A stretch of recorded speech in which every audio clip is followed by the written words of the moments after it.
केवल चर्चा करनी है, सीता जी को लेके नहीं आना है। तो कंडीशन ये है कि मैं लेके भी नहीं जा सकता हूं। अब सोच रहे हैं हनुमान जी बैठे बैठे समाधान क्या है। सीता माता को ले जाना समाधान है, या अग्नि सीता माता के लिए समाधान है, या तारागण सीता माता के लिए समाधान है, या सीता माता के लिए हनुमान तुम सीता माता को लेकर के जाके प्रभु के हाथों में सौंप दो, ये समाधान है। ये सब समाधान नहीं है। समाधान क्या है? केवल कथा। बोलो समाधान क्या है? केवल कथा। आहा, सीता जी कह ही रही थी, अशोक से कहा कि तुम्हारा नाम अशोक है, तुम मेरा शोक दूर कर दो। अशोक बोला रावण के राज्य में सब फैल हैं, किसी की नहीं चलती, पवन की भी नहीं चलती है, अशोक की भी नहीं चलती, प्रकृति को भी उसने इतना बंधन में कर रखा है कि गोस्वामी जी लिख रहे हैं, समय पुराने परत पात डरत बात, बात मानी हवा। इसका मतलब है रावण हवा से कह रहा था कि हवा, ए पवन, तुम मेरी वाटिका में इतनी सावधानी से निकला करो कि हरा पत्ता की बात छोड़ो, सूखा पत्ता भी नहीं गिरना चाहिए। समय पुराने परत पात, पुराने पात का मतलब है सूखा पत्ता। क्यों? पुराना पात मानी क्या हुआ? पत्ता, और पुराना मानी सूखा पत्ता। समय पुराने परत पात, तुलसीदास जी कह रहे डरत बात, हवा डर रही है कि सूखा पत्ता ना गिर जाए, और नहीं तो रावण रिमांड पे ले लेगा। समझ रहे हो कि नहीं? अगर सूखा पत्ता भी गिर गया तो भी स्थिति खराब हो जाएगी। इसलिए पवन देवता डर डर के निकल रहे हैं, भयभीत हैं। हनुमान जी के सामने ही निकले तो हनुमान जी बोले, पिताजी आपकी तो बड़ी खराब दुर्दशा है, इतना डरने की क्या जरूरत? कहे बेटा, हम जानते हैं कि रावण कितना क्रूर है। हनुमान जी बोले क्रूर भी है और मूर्ख भी है, दोनों बातें हैं, क्रूर भी है और मूर्ख भी है। कहे बेटा चुपचाप रहो, ज्यादा बोलने की जरूरत नहीं है, हमको निकल जाने दो। पवन देवता धीरे से निकल गए आराम से। अशोक बोला हम बिल्कुल बेकार हैं, अगर जरा सा भी हमने अपना प्रभाव सीता के ऊपर छोड़ दिया तो कल हम सुरक्षित नहीं बचेंगे, इसलिए हल्ला मत करो, चुपचाप रहो, बोलने की जरूरत नहीं है। हनुमान जी ने कहा इतना खतरनाक? अच्छा, मुझे लगता है कि कोरोना से भी ज्यादा खतरनाक था रावण। कोरोना से इतना डर नहीं लगता है जितना रावण से डर लगता था, है? इतना खतरनाक, बहुत ही खतरनाक वायरस था। क्यों भाई, था कि नहीं? अब सीता जी ने कहा तो इससे सिद्ध हो गया कि कोई मेरी मदद करने वाला नहीं है। उसी समय हनुमान जी महाराज, आहा, रामचंद्र गुण। किसी ने एक बात और कही हनुमान जी से, एक काम करो, आप आ ही गए हो तो सीता माता के सामने चले जाओ और उनको पूरी तसल्ली दे दो, और जब आपकी तसल्ली भरे शब्दों को सीता माता सुनेंगी तो कितना सुख होगा। हनुमान जी बोले समस्या ये है कि अयोध्या में एक फोटो है बंदर का। जब आई थी सीता माता तो फोटो को पहली बार देखा था, चित्रलिखित कभी देख डराती, बंदर की फोटो पहली बार देखी तो 4 घंटा बेहोश रही। केवल फोटो, दशरथ जी को फोटो हटानी पड़ी, वो हटाओ फोटो, ये बड़ी खतरनाक फोटो, चित्र केवल चित्रलिखित कभी देख डराती। तो हनुमान जी बोले फोटो देख करके 4 घंटा बेहोश रही, हम तो ओरिजिनल हैं। और फिर लंका में वैसे भी रो रही हैं, और अगर हम कहीं सामने पहुंच गए तो पता नहीं माता जी की क्या स्थिति होगी, इसलिए इतनी बड़ी भूल मैं नहीं कर सकता हूं, फिर क्या होगा। हनुमान जी ने कहा कि विकल्प यही है कि इस समय माता सीता के दुख का अंत हो सकता है, व्यथा दूर हो सकती है, समस्या का समाधान हो सकता है। तो राम कथा, क्या है समाधान? राम कथा, राम कथा सुनाना चाहिए। रामचंद्र गुण बरने लागा, तो सुनते हैं सीता कर दुख भागा। जैसे ही भगवान राम की कथा हनुमान जी ने सुनाई, सीता जी ने कान किए, अरे ये पीयूष, ये अमृत, ये कहां से आ रही है अमृत की धार। कान लगाए, कान के माध्यम से ही तो कथा सुनी जाती है, बोलो भैया। कान लगाए, लागी सुने श्रवण मन लाई, मन लगा के कथा सुनने लगी। तो पहले मन किसमें था? व्यथा में मन लगा था। किसमें मन लगा था? व्यथा में, समस्याओं में मन घिरा हुआ था। लेकिन अब मन कहां लग गया? कथा में। जितने लोग तुम सब यहां बैठे हो, बोलो सबका मन किस में लगा है? कथा में। और घर जाते हो तो मन किस में लगता है? बोलो भैया, घर जाते हो तो मन व्यथा में लग जाता है। लग जाता है कि नहीं? और ज्यादा लेट जाओ, मान लो पत्नी साथ में आई तब तो ठीक है। पत्नी अगर साथ में लाए हो तब तो खैर बहुत ही अच्छी बात है, बच्चों को लाए हो तो बहुत ही अच्छी बात है। लेकिन अगर अकेले आए हो और पत्नी अगर धार्मिक प्रवृत्ति की नहीं है और घर जाके लेट पहुंचोगे तो बहुत देर बाद तो किवाड़ खुलेंगे। क्यों भाई? खूब कहते रहो और किवाड़ भी खुलेंगे। और कहीं तुम भूल कर गए कि हम भोजन करके नहीं गए थे, भोजन करना है, खाना पीना करना है, भोजन करना है, तो तुमने कहीं पत्नी से कह दिया है कि भोजन है तो खिला दो, तो तुरंत कहेगी 12:30 1 बजे रात को रखा है, खाना हो तो खाओ, नहीं पढ़ के सो जाओ, दिमाग खराब मत करो, है? और कहीं अगर तुमने जिद ही कर दी कि नहीं नहीं भोजन कराना पड़ेगा तुम्हें, क्यों नहीं कराओगी भोजन? मैं तुम्हारा पति हूं, तू मेरी पत्नी। पत्नी भोजन नहीं कराएगी तो कौन भोजन कराएगा? तो भोजन करा तो तुरंत कहेगी, ये बताओ इतनी देर तक कहां रहे? कहां रहे? स्वामी शिवानंद विद्यापीठ गौसेवा आश्रम में रहे? क्या करते रहे? कथा सुनते रहे। कौन सुनाता रहा कथा? जगत गुरु जी सुनाते रहे। तो तुरंत कहे जगत गुरु को बुलाओ, वही परसे वही खिलावे। जब इतनी देर तक बोलते रहे जगत गुरु, क्यों भाई? उसमें संस्कार नहीं है, इसलिए समझ में बात है, उसमें संस्कार नहीं है, इसलिए इसी भाषा का वो प्रयोग करेगी। लेकिन भैया छत्तीसगढ़ में ऐसी बात नहीं है। छत्तीसगढ़ में ऐसी बात नहीं है। छत्तीसगढ़ में तो माताएं भी बहुत अच्छी संख्या में आई हैं। बोलो आई है कि नहीं? ये मातृशक्ति कम है क्या इतनी रात्रि में? देखो, और ऐसे कथा सुन रही हैं। वैसे तो 2-4 एक साथ बैठ जाएं तो हल्ला भी मचाएंगे, शांति से नहीं बैठेंगे।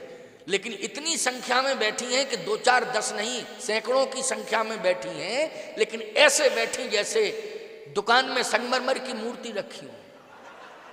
बहुत सारी मूर्तियां नहीं रखी रहती हैं, बिल्कुल न हिलती हैं, न डुलती हैं, न बोलती हैं।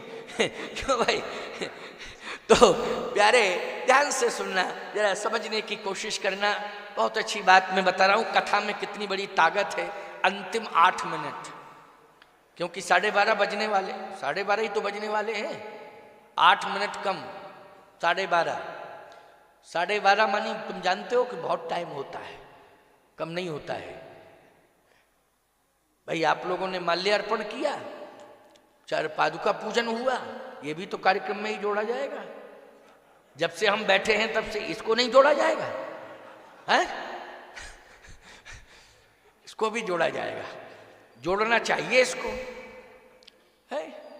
ये समय सार्थक समय माना जाता है। क्यों भैया? पूजा अर्चन कर रहे हो, सार्थक समय माना जाता है कि नहीं माना जाता? भगवान का चरण पादुका का स्तवन किया, दर्शन किया आपने, संत बैठे हैं घंटों से दर्शन कर रहे हैं, इससे बड़ी बात और क्या हो सकती है? ये आपके जीवन का सौभाग्य है, भाग्य नहीं, सौभाग्य है। भाग्य से तो आपको धन संपत्ति मिल जाती है। क्यों भैया? भाग्य से क्या संपत्ति मिल जाएगी? भाग्य से आपको कोई राजनीतिक पद मिल जाएगा, भाग्य से आपको कोई बहुत अच्छी नौकरी मिल जाएगी, प्रशासनिक सेवा से आप जुड़ जाएंगे। लेकिन जब संत का दर्शन हो जाए, वो संत वाणी सुनने को मिल जाए, उसी समय भाग्य सौभाग्य में बदल जाता है। तो यहां आप सबका भाग्य नहीं, सौभाग्य है। क्या है? सौभाग्य। ये बहुत बड़ी बात है। तो आइए सुनिए जरा, 8 मिनट की बात सुन लो ध्यान से। हनुमान जी ने कहा कि एक ही विकल्प है कि कथा सुनाए, और सीता जी ने कथा सुनी। ओ ऐसी सुनी कथा कि सुनने में मन लग गया। मन कहाँ लग गया? कथा सुनने में। पहले मन लग रहा था कि तारा तुम अग्नि बन जाओ, त्रिजटा तुम आग ले आओ, क्यों यही मन जा रहा था ना। लागी सुने श्रवण मन लाई,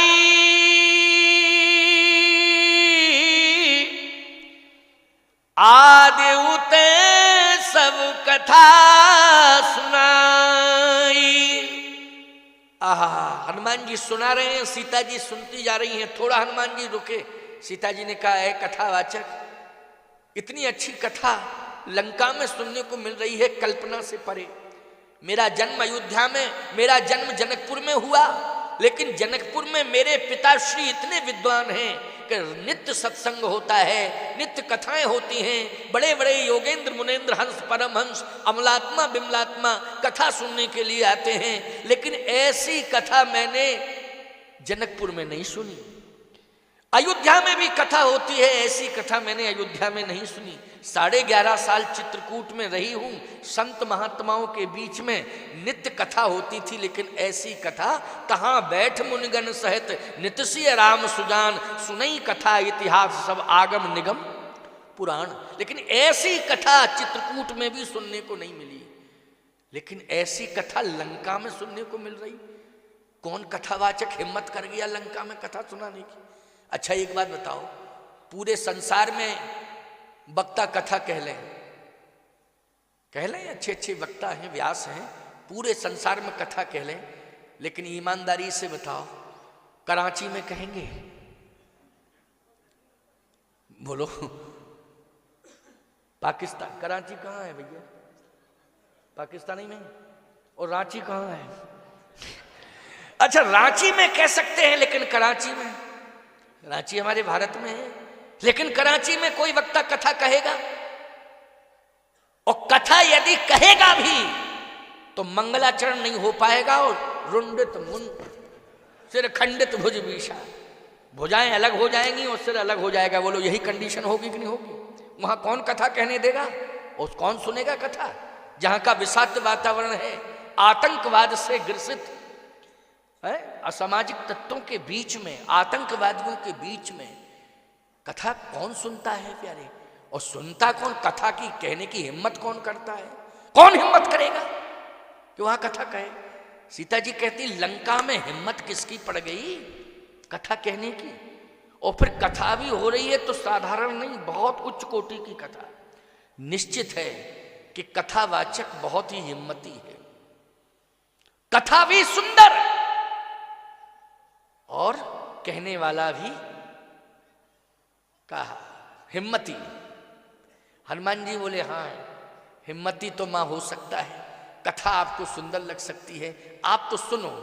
कह भैया कथा खूब सुनी और सुनाने वाले तुमने खूब कथा सुनाई, लेकिन मेरी इच्छा ये है कि कथा इतनी सुंदर है तो कथावाचक मेरे सामने क्यों नहीं आता है, सामने आके सुना दे मुझे, छिपके क्यों सुना रहा है कथा? हनुमान जी बोले इसलिए कि कथा ही कथा सुंदर है, सुनाने वाला तो बंदर है, इसलिए नहीं आ रहा हूं माता जी कि सुनाने वाला बंदर है, कथा ही कथा सुंदर है। देखो सीता जी के भय को कथा ने दूर कर दिया। बोलो सीता जी के भय को किसने दूर किया? कथा ने। लंका में भयभीत थी, अयोध्या में चित्र देख करके भयभीत थी, चित्र लिखित कभी देख डराती। अयोध्या में चित्र देख करके भयभीत थी बंदर का, और लंका में राक्षसों के बीच में भयभीत थी। लेकिन विचार करना कथा ने सीता जी का भय दूर कर दिया कि नहीं किया? दूर कि नहीं किया भय? लागी सुने श्रवण मन लाई, आदहुते सब कथा सुनाई। सीता जी कहती हैं भैया तुम कुछ भी हो, कोई भी हो, लेकिन मेरे सामने आ जाओ। हनुमान जी ने कहा बंदर हूं, क्लियर बोल रहा हूं माता जी, बंदर हूं। सीता जी ने कहा तुम बंदर हो, लेकिन तुम्हारी कथा इतनी सुंदर है, चेहरे से तुम बंदर हो। सीता के सामने रूप का महत्व नहीं है, सीता के सामने रूप का महत्व नहीं है। सीता के सामने, राम के सामने, सीता राम के सामने अगर महत्व है तो रूप का महत्व नहीं है, चरित्र का महत्व है। तुम चरित्रवान हो, तुम्हारे जैसा संसार में कोई चरित्रवान नहीं है, इसलिए तुम प्रकट हो जाओ मेरे सामने। इससे सिद्ध हो गया कि किसकी पूजा होती है? चरित्र की पूजा होती है। कीमत किसकी होती है? चरित्र की कीमत होती है। ईमानदारी से बताओ सम्मान किसका होता है? बोले चरित्रवान का होता है। भगवान भी चरित्रवान का सम्मान करता है। सीता माता ने कहा कि तुम तो प्रकट हो जाओ। हनुमान जी ने कहा माता जी आप कह रही हैं बार बार, तो मैं आपके कहने से आ रहा हूं, लेकिन क्षमा करना जो मेरा रूप है वही रहेगा। कहे वही तो, जो वास्तविक रूप है वही रूप लेकर के आओ। निर्मल मन जन सो मोहि पावा, मोह कपट छल छिद्र न भावा। जो रूप है वही रूप लेके आओ। क्यों भैया, मैंने आपको क्या बताया था? यही तो बताया था कि रूप श्रृंगार का संबंध सुविधाओं से है। क्यों भाई? सुविधा, संसाधन आदि आदि बोलो श्रृंगार के लिए प्रेरित करते हैं कि नहीं करते हैं? जिनके पास सुविधाएं हैं वही श्रृंगार कर रहे हैं। लेकिन सत्य तो ये है, जो संत होता है और जो संत परंपरा में भक्त जीता है वो कभी भौतिक संसाधनों से अपना श्रृंगार नहीं करता है। उसका श्रृंगार तो चरित्र से होता है, इसलिए चरित्र ही उसका श्रृंगार है। चरित्र से बड़ा श्रृंगार दूसरा होता ही नहीं है। आज हनुमान जी महाराज का जो श्रृंगार है ना, वो चरित्र का श्रृंगार है। और चरित्र लेकर के हनुमान जी प्रकट हुए। जितेंद्रियम बुद्धिमताम वरिष्ठम। ऐसा चरित्रवान संसार में कौन होगा? जैसे प्रकट हो गए तो सीता जी ने कहा कि तुम्हारा परिचय, कथा तुम ही कह रहे थे। हाँ, कहां से आए हो? परिचय क्या है? हनुमान जी बोले राम दूत में मातु जानकी, सत्य शपथ करुणा निधान की। मैं सौगंध खा के कहता हूं रामदूत हूं। अच्छा, रामदूत हो तुम? केवल तुमको यही सेवा मिली है, सूचना देना? कहे नहीं माता जी, जो आदेश होता है उसका पालन करता हूं, सेवा भी करता हूं। प्रभु ने आदेश दिया चले जाओ, मैं यहां चला आया आपके पास। अच्छा अच्छा, ये मुद्रिका जो मुझे मिली है क्या तुम ही लाए हो? हनुमान जी बोले यही मुद्रिका मातु में यानी,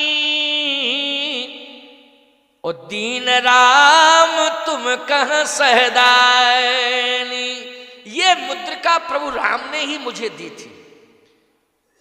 अच्छा अच्छा अच्छा, तो मुद्रिका लेकर के तुम आए हो, रामदूत हो? हाँ, रामदूत हो। किस लिए भेजा है मेरे पास? क्या कथा सुनाने के लिए कि कथा सुना के आना? हनुमान जी बोले नहीं, कथा का प्रोग्राम तो एकाएक बन गया। नहीं, यहां वातावरण कहां था कथा का? कथा यहां कौन सुनता और कौन सुनावे कथा? फिर कहे यहां आकर के माता जी आपको देखा तो मूड बन गया कथा कहने का। अच्छा, तुम मेरे पास क्यों आए हो? कहे मुद्रिका लेके आया हूं। मुद्रिका लेके तुम आए हो, लेकिन इस मुद्रिका का उद्देश्य क्या है? यह मुद्रिका का उद्देश्य क्या है? हनुमान जी ने कहा माता जी बतावें, जीवन में अगर दो बातों को कोई स्वीकार कर ले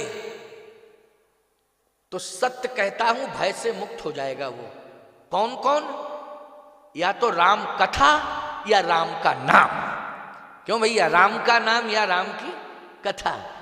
तो मैंने आपको राम की कथा सुनाई, और ये मुद्रिका आपको इसलिए दी है, प्रभु ने भेजी है कि ये मुद्रिका देखने में लग रही है, लेकिन राम नाम अंकित अति सुंदर है, इसमें राम नाम अंकित है। तो सीधी सी बात यह है कि राम का नाम और राम की कथा, इन दोनों ने ही आपके भय को मुक्त कर दिया।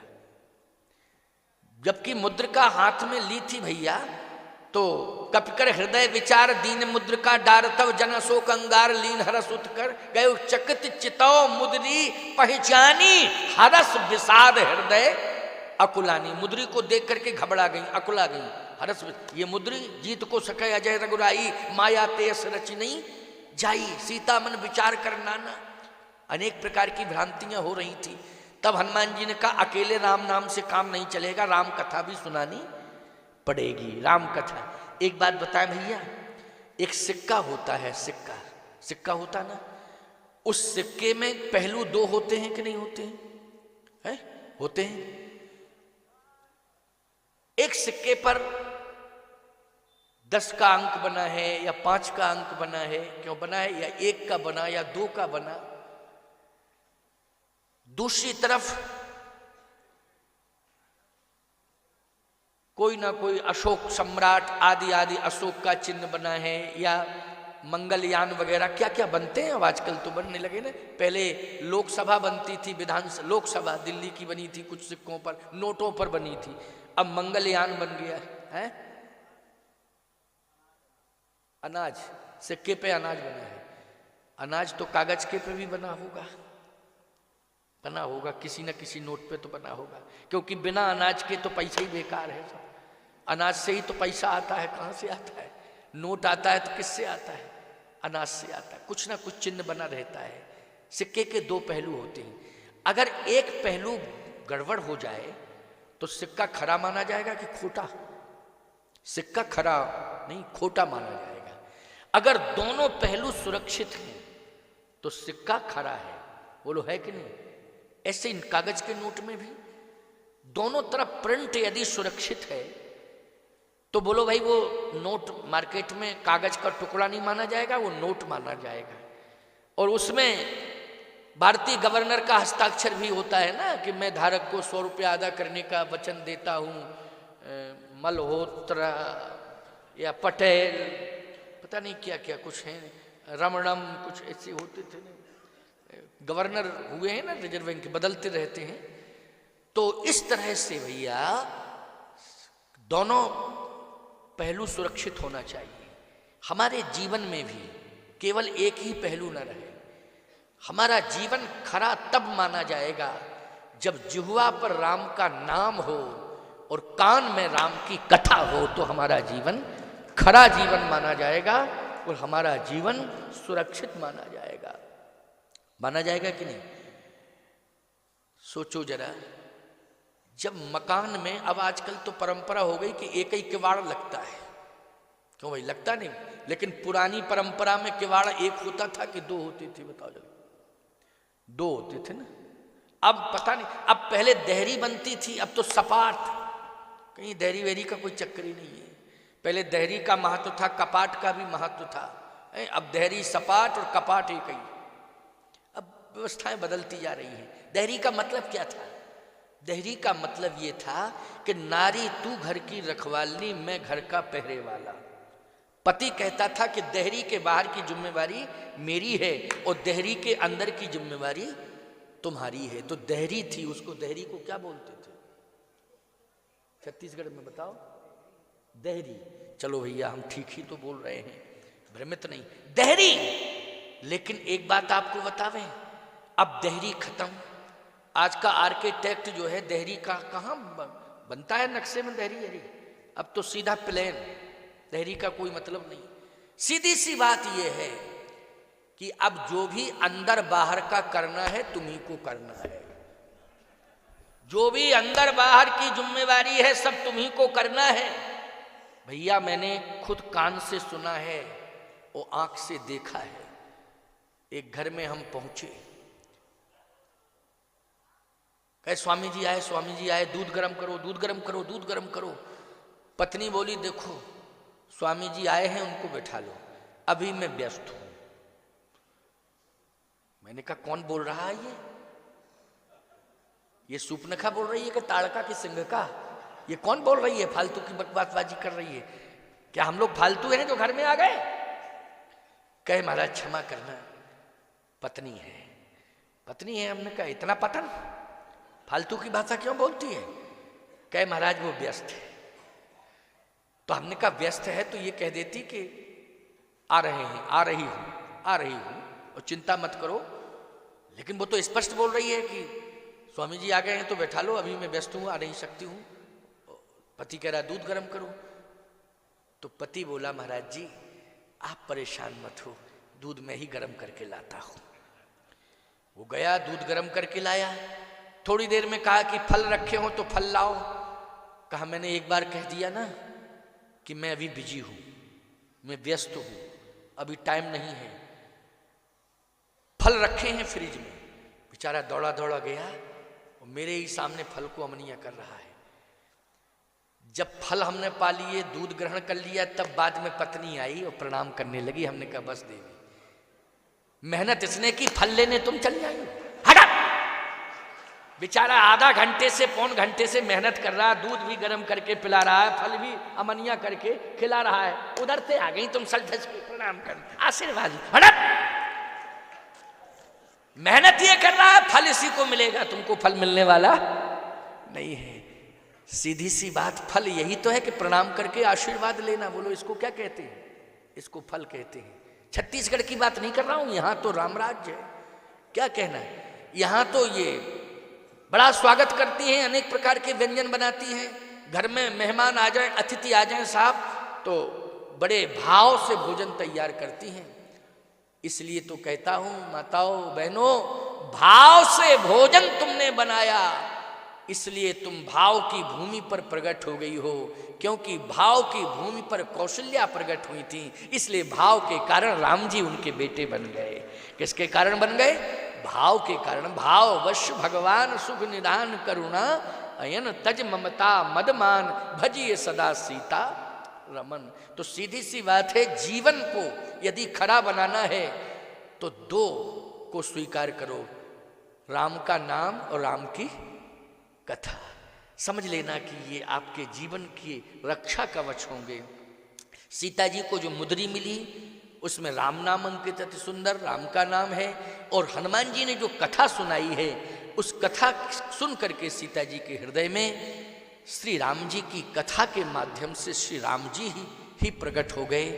ऐसा आज की कथा का भाव है। तो हम लोग कथा सुनते रहें और राम का नाम